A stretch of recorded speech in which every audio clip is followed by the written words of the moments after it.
నన్ను ప్రేమించిన వాళ్ళు ఉన్నారు, నన్ను ద్వేషించిన వాళ్ళు ఉన్నారు. నన్ను మంచి అన్న వాళ్ళు ఉన్నారు, నన్ను చెడ్డ అన్న వాళ్ళు ఉన్నారు.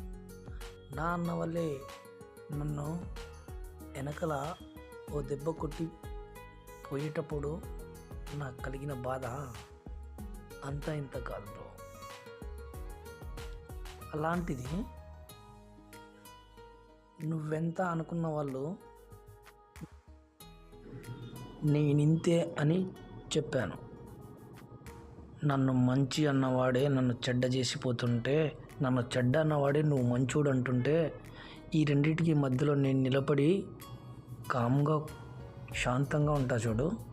వాడే మంచి అనుకుంటాడు, వాడే చెడ్డ అనుకుంటాడు, వీడే మంచి అనుకుంటాడు, వీడే చెడ్డ అనుకుంటాడు.